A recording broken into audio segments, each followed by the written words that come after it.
você foi justificado pela fé. E você pode dizer amém.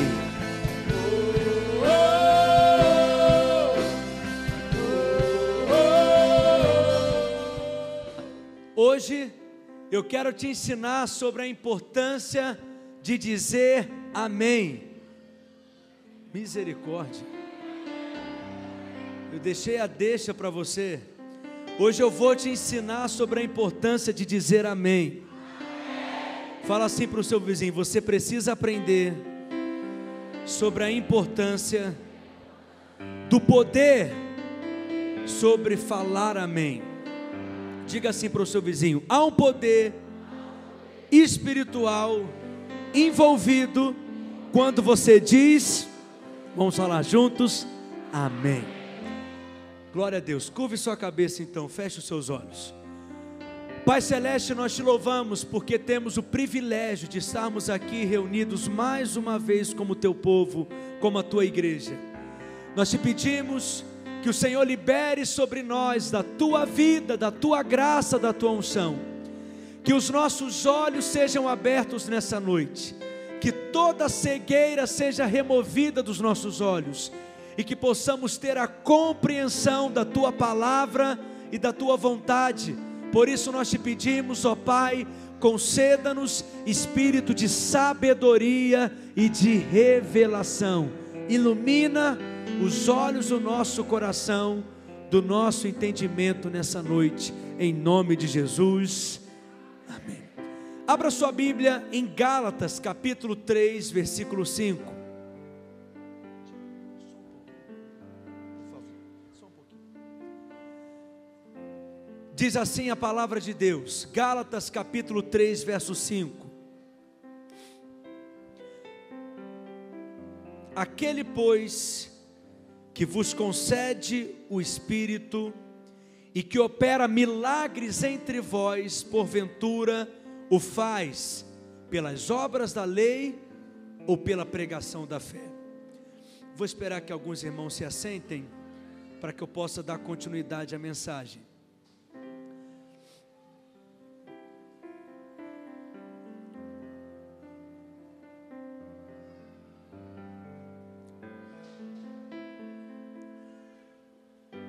Gálatas capítulo 3, os servos podem sentar também, por favor.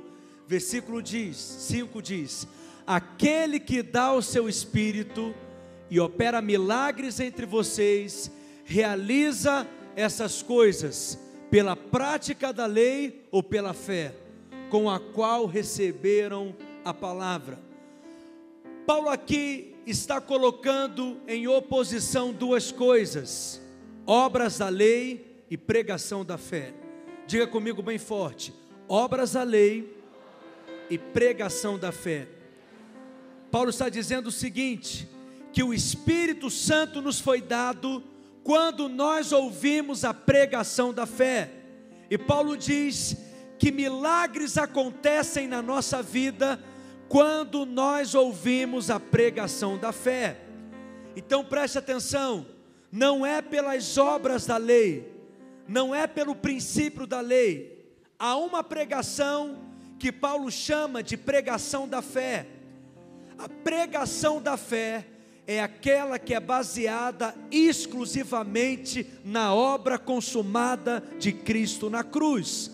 Então não é qualquer pregação, porque há pessoas e há igrejas que infelizmente não pregam a palavra da fé, mas pregam as obras da lei, os princípios da lei. Tem gente que prega que nós devemos viver a vida cristã com base no nosso esforço, no nosso merecimento, com base na nossa justiça própria. Mas preste atenção, há um grande poder envolvido na pregação da fé. Há um grande poder envolvido na pregação da palavra. É muito importante que você tenha clareza que a pregação da palavra é algo sobrenatural. É sobrenatural. A minha alegria maior, talvez, como pastor no ministério, é poder pregar e ensinar a palavra.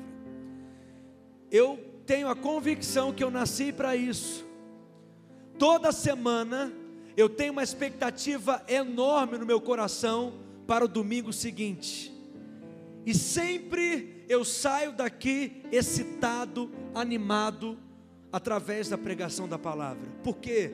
Porque eu creio que há um poder sobrenatural envolvido nisso. A pregação pode mudar a história de pessoas. A pregação pode mudar o destino eterno de pessoas. Um domingo como esse, comum, que você resolve aparecer por aqui, você ouve uma pregação que pode mudar a sua vida completamente. Você ouve uma pregação que vai gerar fé no seu coração e a sua vida nunca mais será a mesma. A pregação da fé tem esse poder.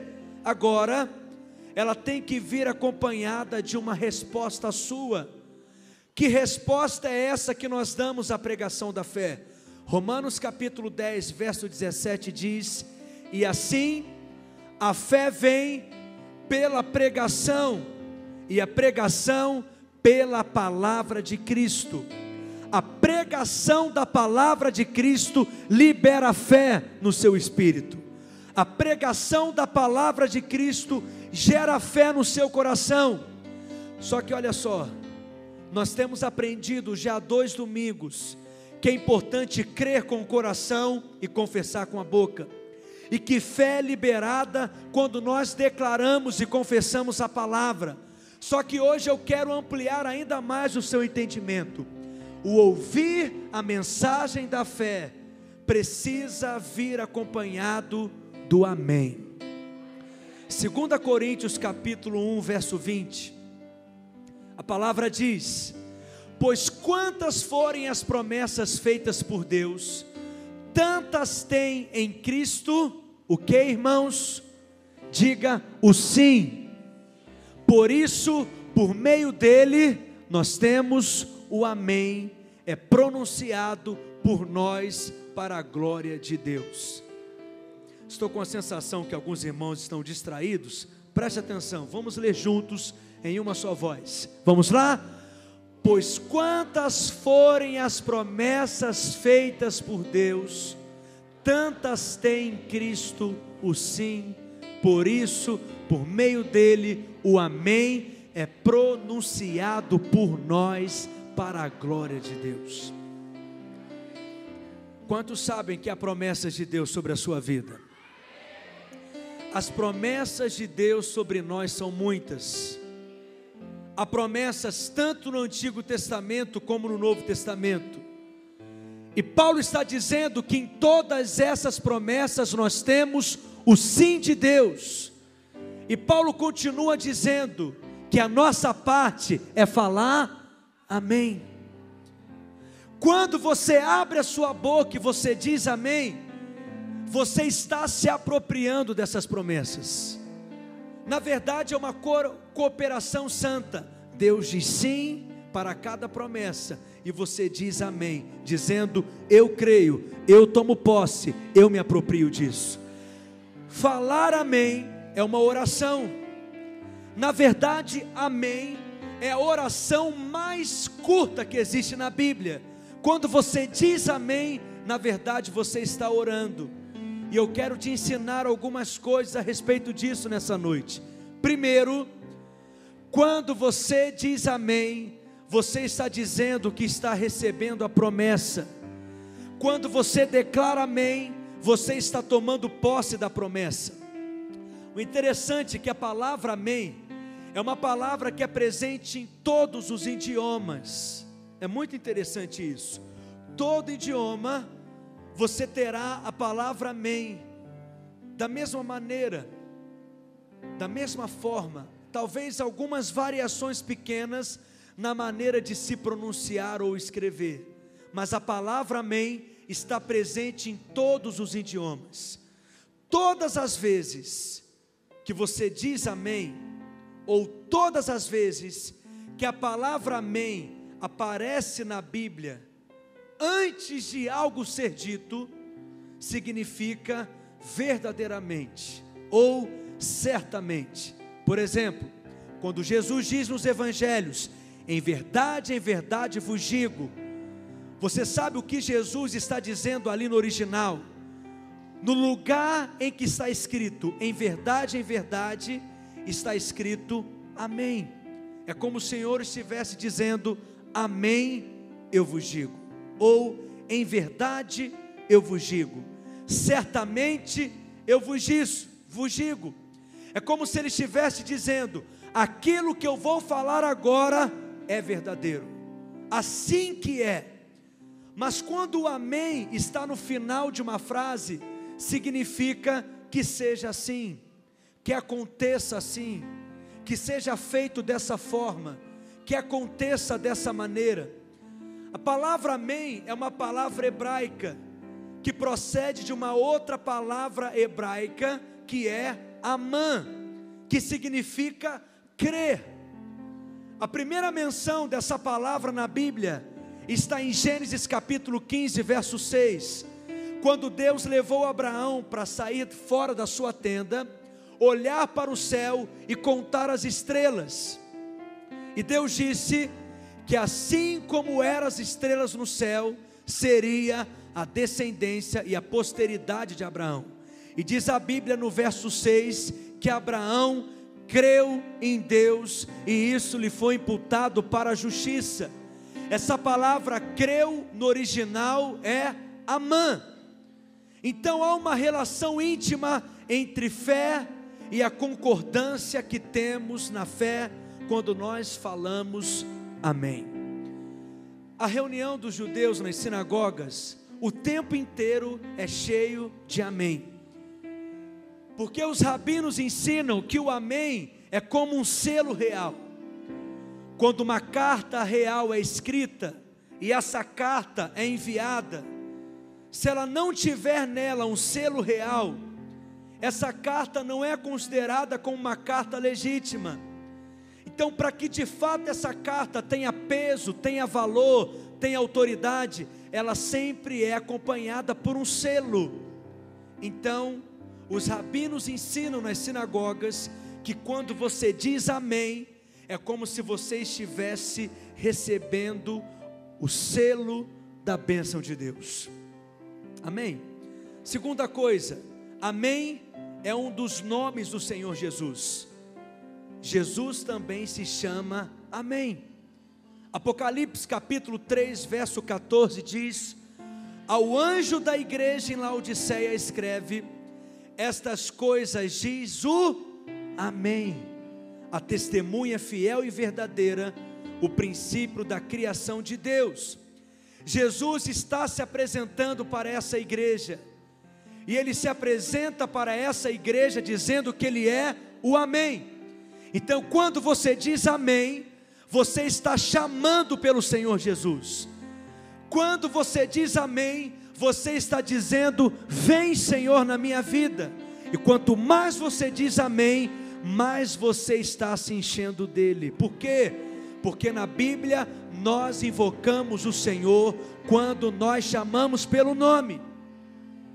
É engraçado isso, porque pense comigo, se você ficasse trancado na garagem da sua casa por muito tempo, você não se transformaria num carro.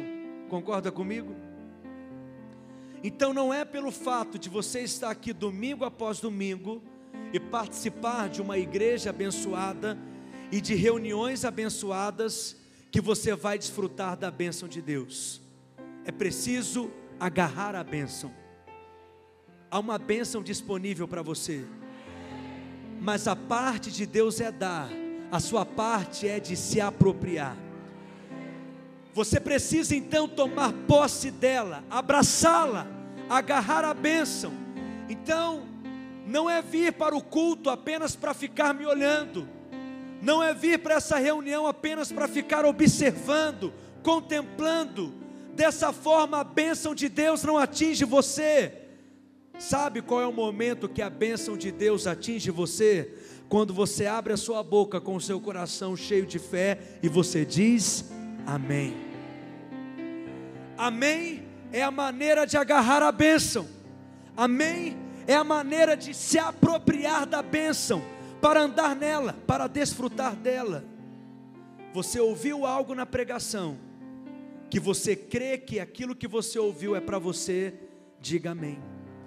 É claro que às vezes nós falamos amém de uma forma apenas mecânica, mas há momentos que o amém vem do fundo do nosso coração e brota de fato do nosso espírito, e quando você diz amém, você está recebendo algo espiritual, você está agarrando algo espiritual, e você está se apropriando disso, porque você está invocando o nome do próprio Senhor Jesus, quando dizemos amém. Terceira coisa, 2 Coríntios capítulo 1, verso 20, volta lá, diz o texto: por quantas são as promessas de Deus, tantas tem nele o sim, porquanto também por ele é o amém para a glória de Deus, por nosso intermédio. Paulo diz que para todas as promessas de Deus, nós temos o sim de Deus, mas em contrapartida, é necessário que haja a nossa parte, e a nossa parte é dizer amém. Eu vou te contar algo que talvez você não sabia. No Velho Testamento, não tinha amém para as promessas de Deus, só para as maldições. Vou repetir, me acompanhe. No Velho Testamento, na Antiga Aliança, não havia amém para as bênçãos de Deus, só para as maldições. Deuteronômio capítulo 27, Deus disse que quando o povo de Israel entrasse na terra de Canaã, eles deveriam fazer algo muito importante. Logo que eles entrassem ali, eles deveriam separar 6 líderes de 6 tribos para subirem no Monte Ebal, e outros 6 líderes de outras 6 tribos para subirem no monte chamado Gerizim. Aqueles que tivessem no Monte Ebal deveriam pronunciar e ler as maldições, e aqueles que tivessem em cima do Monte Gerizim deveriam pronunciar e ler as bênçãos de Deus. Esses montes eram um de frente ao outro, de maneira que o povo que ficava no vale entre esses 2 montes poderiam ouvir as palavras que eram pronunciadas, se elas fossem ditas bem forte.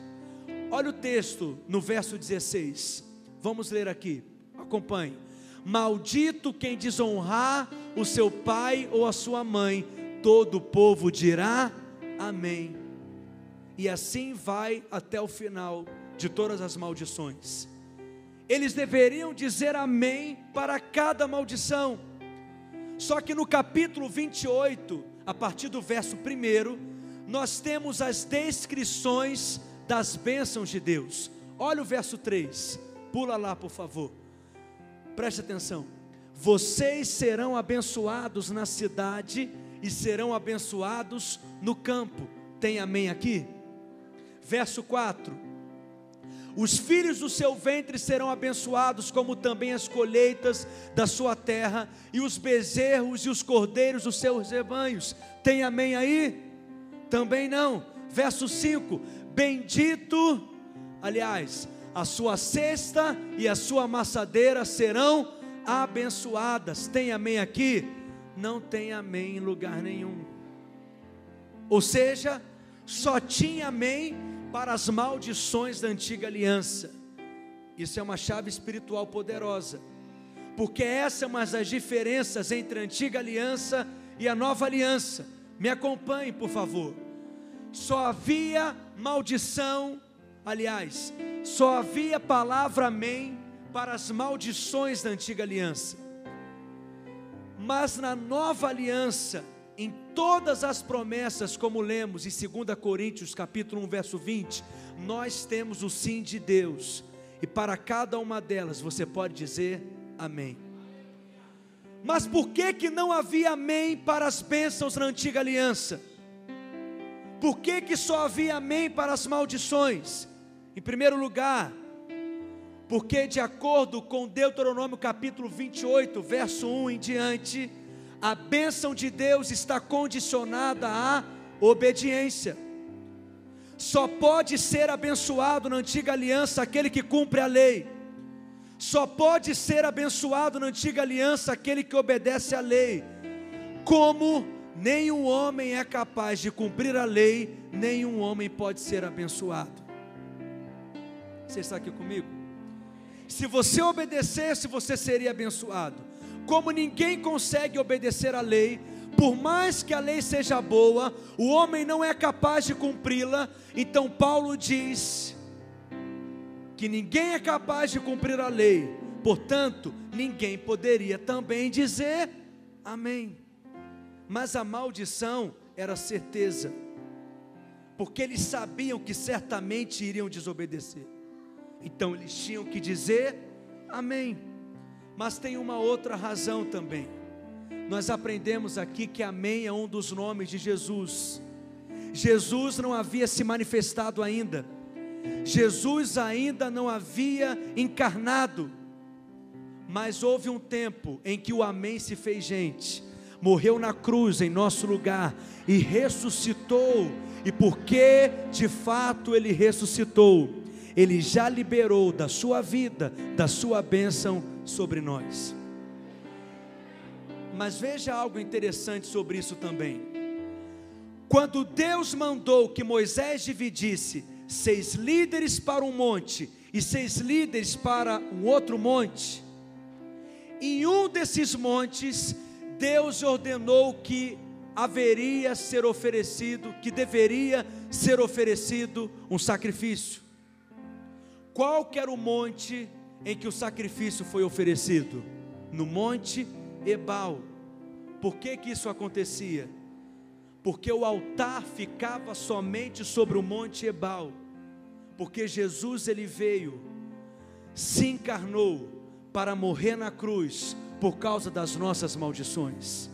E o monte Ebal era onde as maldições eram faladas, era onde as maldições eram declaradas. Presta atenção, o Calvário foi o cumprimento do monte Ebal. Cristo se fez maldição na cruz para que hoje pudéssemos ser abençoados. Por isso hoje não há mais maldição sobre nós. Gálatas capítulo 3 verso 13. Esse é um texto para a gente ler bem forte, com a boca cheia. Vamos lá? Diz assim, todos juntos: Cristo nos redimiu da maldição da lei, quando se tornou maldição em nosso lugar, pois está escrito: maldito todo aquele que for pendurado no madeiro. Aquele altar no monte Ebal apontava para Cristo. Aquele altar no monte Ebal apontava para a obra de Cristo. Mas porque Cristo se fez maldição, nós já fomos redimidos da maldição da lei. E uma vez que já fomos redimidos da maldição, isso quer dizer que a bênção de Deus já está sobre nós, e por isso hoje podemos abrir a nossa boca e dizer amém, porque é uma bênção sobre você, inclusive as bênçãos de Deuteronômio capítulo 28. Mas pastor, como que eu posso desfrutar dessas bênçãos, se só pode desfrutar delas quem obedece, se só pode desfrutar delas quem cumpre a lei? Preste atenção, essa é a glória do Novo Testamento. Realmente só pode ser abençoado quem obedece. Quantos concordam comigo? Nem os judeus obedeceram, nem os gentios conseguiram obedecer, mas o autor de Hebreus diz que Deus resolveu começar uma nova aliança, porque na velha aliança foi encontrada falhas, porque ela dependia da obediência do homem, mas a nova aliança, ela depende da obediência de Cristo, porque Cristo obedeceu em nosso lugar. Hoje nós somos abençoados com toda a sorte de bênçãos espirituais. Portanto, não há mais maldição sobre você, não há maldição sobre a sua casa, não há maldição sobre a sua família. Esse negócio de maldição hereditária na sua vida parou em você, porque Cristo se fez maldição na cruz. Não há mais maldição. Esse negócio de espírito familiar, minha tataravó tinha diabetes, minha bisavó tinha diabetes, minha avó tinha diabetes, minha mãe tinha diabetes, né? Diabetes. Aí, pastor, eu também vou ter diabetes. Cristo se fez maldição para que você não tivesse mais diabetes, porque você é abençoado. Toda maldição parou em você, porque você está em Cristo. Cristo é o abençoado, a bênção de Cristo está sobre você. Amém, queridos? Aleluia. Cristo obedeceu toda a lei, por isso hoje nós somos abençoados também. Quantos aqui creem que estão em Cristo? Essa é uma expressão chave do Novo Testamento. Você deveria marcar essa expressão todas as vezes que você encontrá-la na sua Bíblia. Em Cristo, nele, por meio dele, porque isso quer dizer que tudo aquilo que era seu, Jesus tomou naquela cruz. Ele se fez pecado naquela cruz. Por isso tudo aquilo que pertencia a ele, hoje pertence a nós, porque fomos enxertados nele. Quando Deus olha para você, Ele enxerga daquilo que você está revestido, e você está revestido de Cristo. Você está em Cristo. Cristo envolve você como envelope. Você está nele, guardado em Cristo. A palavra de Deus é poderosa, irmãos. Quarta coisa, o amém ativa a fé. Tem um rabino que resolveu escrever algo interessante. É um rabino cristão e resolveu manter o título de rabino, mas eu achei interessante, porque o Novo Testamento começa com a história de um casal. Que casal? Zacarias e Isabel. Abra lá em Lucas capítulo 1, verso 13. Lucas capítulo 1, versículo 13. Disse-lhes, porém, o anjo Zacarias: não temas, porque a tua oração foi ouvida, e Isabel, tua mulher, te dará luz a um filho, a quem darás o nome de João. Na Bíblia, os nomes possuem um significado espiritual. Sabe o que significa o nome Zacarias? Pergunte aí para o seu vizinho, o que significa o nome Zacarias? Diga aí para o seu vizinho, Zacarias significa Deus se lembra. Zacarias era casado com quem? Fala, Isabel. Sabe o que significa o nome Isabel? Pergunte aí para o seu vizinho. Fala para ele, Isabel significa promessa. O Deus que se lembra se casou com a promessa, e eles tiveram um filho. Qual que era o nome do filho? João. O que significa João? A graça de Jeová. Não, você não está aqui comigo não. Essa é uma revelação revelada das revelitudes profundas, das profundezas aprofundadas. O Deus que se lembra se casou com a promessa, e geraram a graça de Jeová. Zacarias é o Deus que se lembra, que se casou com o Deus que prometeu, e a promessa gerou um filho, a graça de Deus que se encarnou e que se manifestou entre nós. Mas aí o anjo Gabriel apareceu para Zacarias, que era o sumo sacerdote ali, e havia uma escala entre os sacerdotes para entrarem no santo lugar e queimar incenso, até que chegou o dia de Zacarias na sua escala. E quando o anjo entrou, apareceu ali para Zacarias, e o anjo Gabriel fala o que para ele? Deus ouviu a tua oração, Zacarias, e vai te fazer gerar um filho. Zacarias creu? Não, ele não creu. Ele perguntou, eu já sou velho, minha mulher é velha também, como que isso vai acontecer? Como que eu vou gerar um filho? Como que essa promessa vai se cumprir? E Gabriel falou para ele, eu sou Gabriel, eu assisto diante do Deus Todo-Poderoso, e porque você não creu, você vai ficar mudo até o dia em que ele nascer. Sabe por que ele ficou mudo? porque a fé é liberada pelo falar. Eu criei, por isso falei. Como Deus não queria que ninguém atrapalhasse a geração de João Batista, Deus disse: vai ficar calado agora, vai ficar mudo agora, vai ficar em silêncio, até se cumprir a promessa. Essa é a história de Zacarias.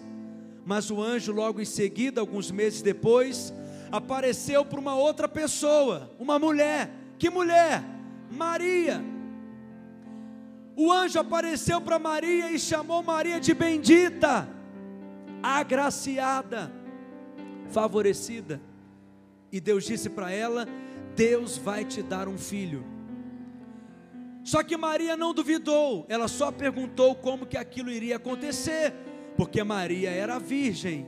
Preste atenção, você pode perguntar para Deus como que as coisas vão acontecer, desde que essa pergunta não seja um sinal de incredulidade. Você pode entender para obedecer. A Bíblia não nos emburrece, Deus não nos quer burros. Você pode perguntar para Ele. Tanto é que o anjo explicou para ela, e o anjo disse: o Espírito de Deus virá sobre ti, ele vai te envolver, o poder de Deus te envolverá, e o santo ente que será gerado de ti será chamado Filho do Deus Altíssimo. Qual que foi a resposta de Maria? Verso 39 do capítulo 1 de Lucas: naqueles dias Maria preparou-se e foi depressa. Aliás, é isso mesmo, mas não é esse texto da resposta de Maria, anotei errado aqui. Qual que é? 38, projeta aí, vamos ler juntos. Respondeu Maria, você está com a boca aberta? Vamos falar? Sou que aconteça comigo conforme a tua palavra.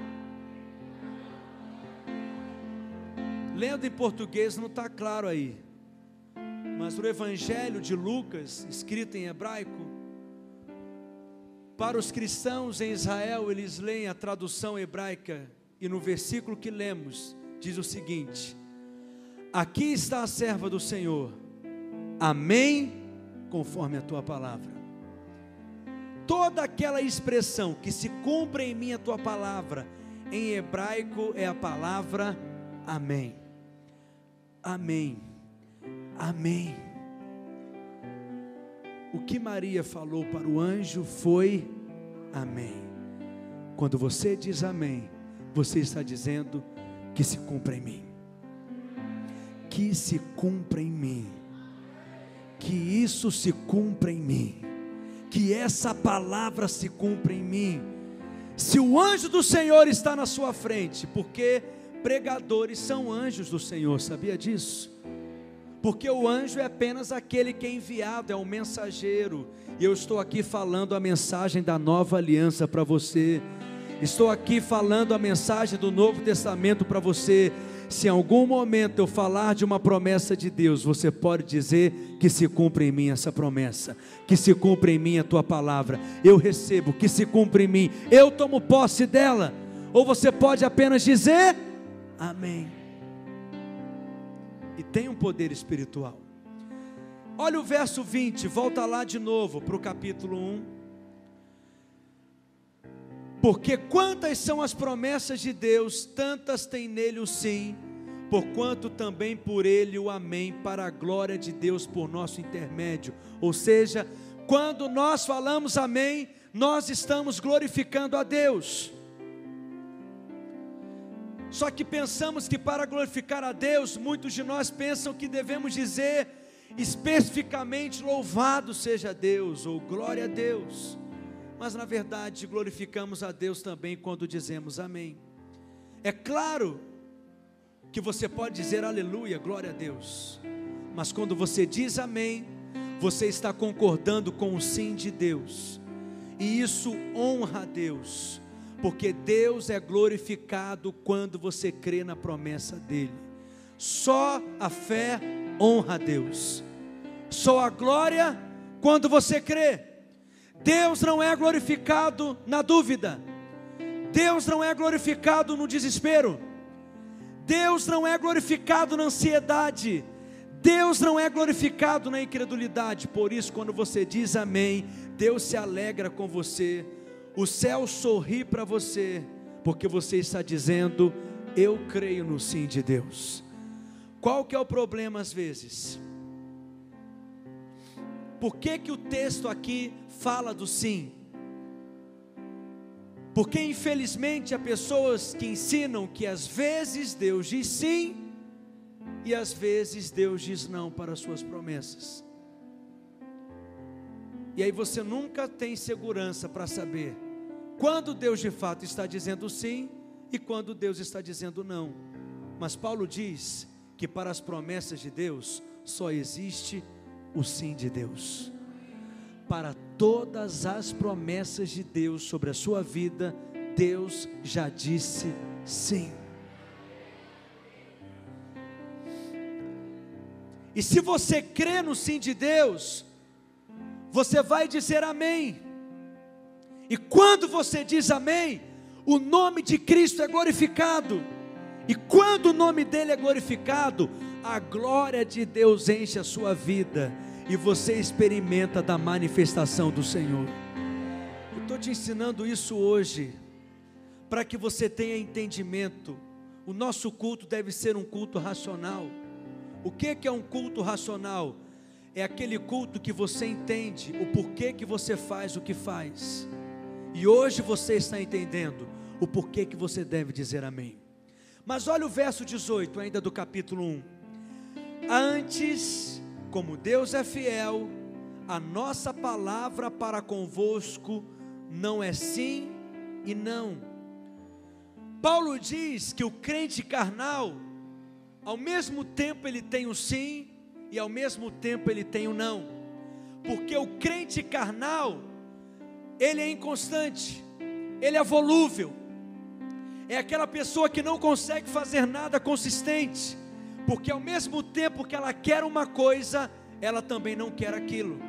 Verso 19: porque o Filho de Deus, Cristo Jesus, que foi por nosso intermédio anunciado entre vós, isto é, por mim e Silvano e Timóteo, não foi sim e não, mas sempre nele houve o sim.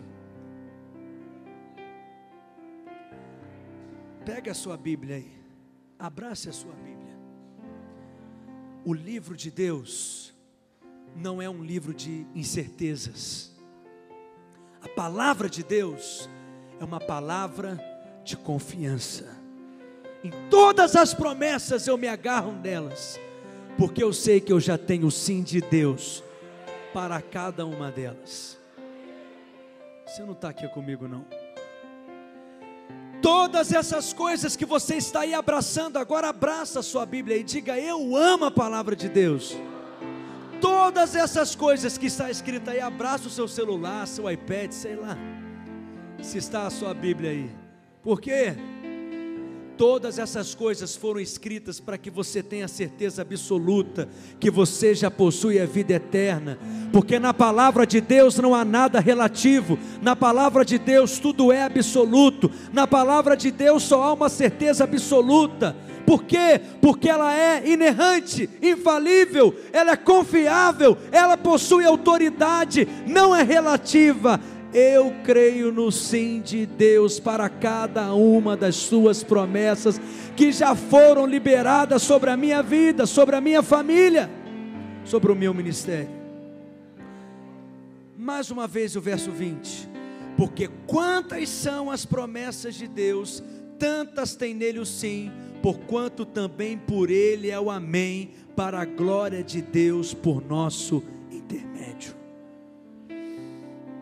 Quando você diz amém, você está dizendo que crê na promessa. Que promessa é essa? Efésios capítulo 1, versículo 3. Bendito o Deus e Pai de nosso Senhor Jesus Cristo, que nos abençoou com todas as bênçãos espirituais nas regiões celestiais em Cristo Jesus. Presta atenção, essa é uma afirmação poderosa da nova aliança. Primeiro ele diz: bendito Deus e Pai de nosso Senhor Jesus Cristo, que nos abençoou. Ele vai nos abençoar? Sim ou não? Ele já nos abençoou, portanto, está no passado. Você já foi abençoado. Diga: eu sou abençoado. Não está escrito que nos abençoará, está escrito que nos abençoou. Por quê? Porque eu já sou abençoado com toda a sorte de bênçãos espirituais nas regiões celestiais. Então diga para o seu vizinho: você já é um abençoado. Então fale para ele agora: se aproprie das bênçãos de Deus. Que bênçãos? O que Paulo diz? Com toda sorte de bênçãos espirituais. Ou seja, com toda espécie de bênção, Deus já te abençoou. Com toda a qualidade de bênção, Ele já te deu. Com todo tipo de bênção, já está disponível para você. A chave da despensa de Deus já está nas suas mãos. Você pode entrar com confiança, com ousadia e se apropriar de tudo aquilo que já está disponível. Todo suprimento, toda provisão já está disponível. Eu sou abençoado. Tudo é vosso e vós de Cristo. Há uma mesa preparada para mim e para você. E você é filho e pode sentar na mesa e comer dessa mesa e tomar posse do suprimento que já está disponível. A velha aliança já passou, mas as promessas de Deus não passam. Quais são as bênçãos espirituais? É engraçado isso, porque quando a gente lê bênção espiritual, parece que é uma coisa assim, uma fumacinha que existe. Parece que quando a gente fala assim sobre bênção espiritual, as pessoas não compreendem muito bem. Parece que é algo assim, um troço que fica flutuando em algum lugar. Não, Paulo diz que as coisas que se veem são passageiras, mas aquelas que não se veem são eternas. As bênçãos espirituais são eternas, porque de fato aquilo que não se vê é o que é realidade verdadeira. E são bênçãos muito grandes, são bênçãos poderosas, são bênçãos reais. E toda sorte de bênçãos inclui o quê? Tudo, inclusive bênçãos materiais. Deuteronômio capítulo 7, verso 15 diz assim: o Senhor afastarei de ti toda enfermidade, sobre ti não porá nenhuma das doenças malignas dos egípcios, que bem sabes, antes as porás sobre todos os que te odeiam. Essa é uma bênção que está no Antigo Testamento ou no Novo Testamento? Você pode se apropriar dela hoje, sim ou não? Por quê? Porque Cristo já levou sobre si todas as nossas dores e as nossas enfermidades. Pelas suas pisaduras nós já fomos sarados. Se Israel teve aquela promessa, muito mais você tem essa promessa por estar na nova aliança. Deuteronômio 28 diz o quê? Que seremos colocados como cabeça e não por cauda, que Ele vai abençoar a nossa sementeira, que Ele vai abençoar a nossa vaca, que Ele vai abençoar tudo que você tem. Por quê? Você vai ser próspero em tudo aquilo que você fizer, porque a bênção de Deus está sobre você. Aí você vire para mim e fala assim: mas essa é uma bênção para Israel. Só que 2 Coríntios capítulo 8 verso 9 diz o que? Ele se fez pobre para que na sua pobreza hoje eu seja próspero. Então a prosperidade faz parte da herança dos filhos de Deus, faz parte da sua herança também. Então você pode se apropriar das promessas do Antigo Testamento e dizer: eu de fato me aproprio dessas promessas e de outras maiores ainda, que fazem parte da nova aliança. Quantos entenderam o poder de dizer amém aqui? Quando você diz amém, você está liberando fé. Quando você diz amém, você está agarrando a promessa. Quando você diz amém, isso está de fato invocando o nome do Senhor Jesus, porque você precisa crer e falar.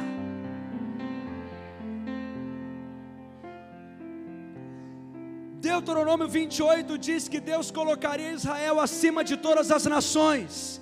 Na nova aliança, em Efésios capítulo 2, verso 6, diz que nós estamos assentados em lugares celestiais, em Cristo Jesus, acima de todo principado, potestade, poder e domínio, de todo nome que se nomeia, não só no presente século, mas também no vindouro. Você está assentado nos lugares celestiais em Cristo Jesus.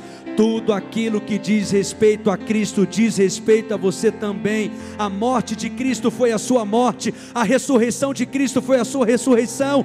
Hoje Ele está sentado com autoridade em lugar de glória diante do Pai. É uma posição que recebemos também, porque nós estamos nele. Não se esqueça disso. Você é abençoado, porque você está em Cristo. Eu estou incomodado, porque eu acho que você ainda não entendeu essas implicações do que é estar em Cristo. Porque você está muito normal. No dia que eu entendi isso, de verdade, eu saí correndo, literalmente.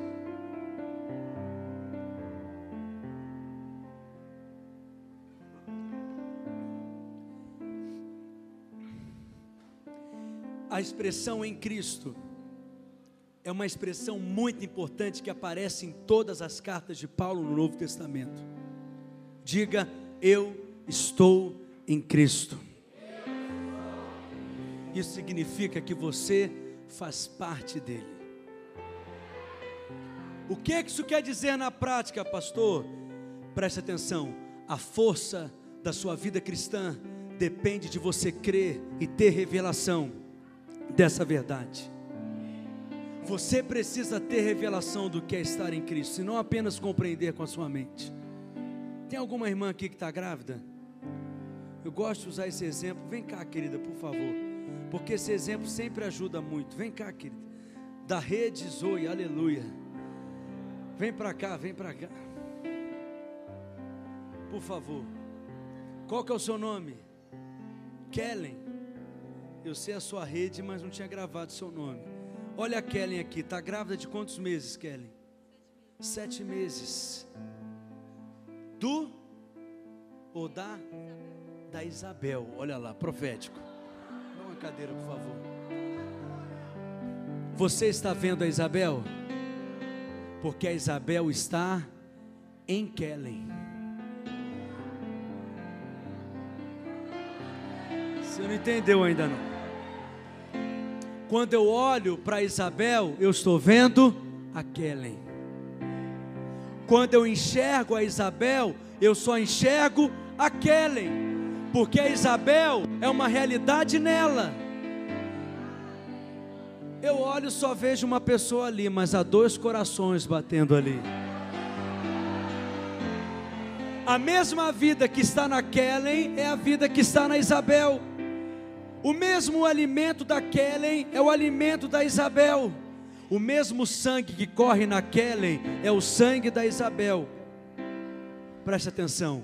A Isabel é uma realidade na Kellen. E se a Isabel, aliás, se a Kellen for uma rainha que está sentada no trono, essa é a mesma posição da Isabel também.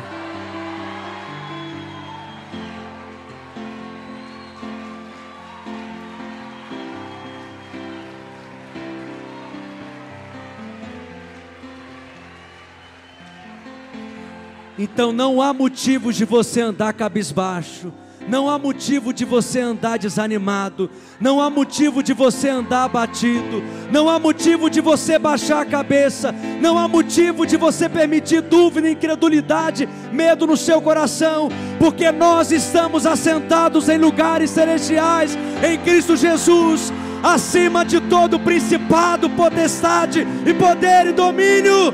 Nós estamos em Cristo.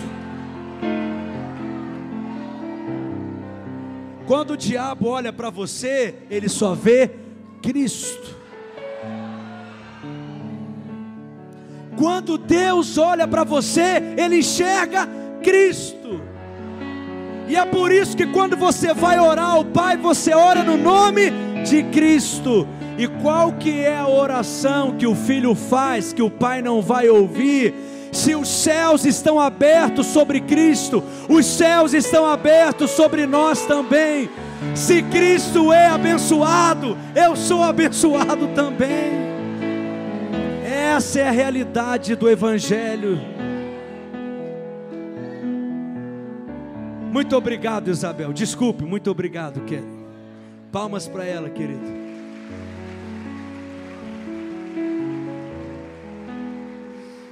Nós vamos encerrar.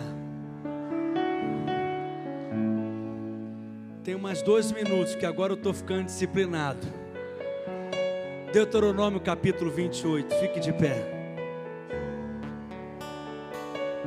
Nós vamos fazer diferente. Nós vamos ler o texto de Deuteronômio capítulo 28. E nós vamos nos apropriar de todas essas bênçãos. Amém? Preste atenção. Quando você diz amém, você está dizendo: eu creio, eu me aproprio. Eu vou ler, e depois que eu ler cada bênção, você vai dizer o quê? Amém. Deuteronômio capítulo 28, a partir do verso 3. Vocês serão abençoados na cidade e serão abençoados no campo. Os filhos do seu ventre serão abençoados. Verso 5. A sua cesta e a sua amassadeira serão abençoadas. Vocês serão abençoados em tudo o que fizerem. O Senhor concederá que sejam derrotados diante de vocês os inimigos que vos atacarem. Verso 8: o Senhor enviará bênçãos aos celeiros e a tudo que as suas mãos fizerem. O Senhor fará de vocês o seu povo santo. Verso 10: em todos os povos da terra verão que vocês pertencem ao Senhor. O Senhor concederá grande prosperidade a vocês. O Senhor abrirá o céu, o depósito do seu tesouro. O Senhor fará de vocês a cabeça das nações. Favorecido sou.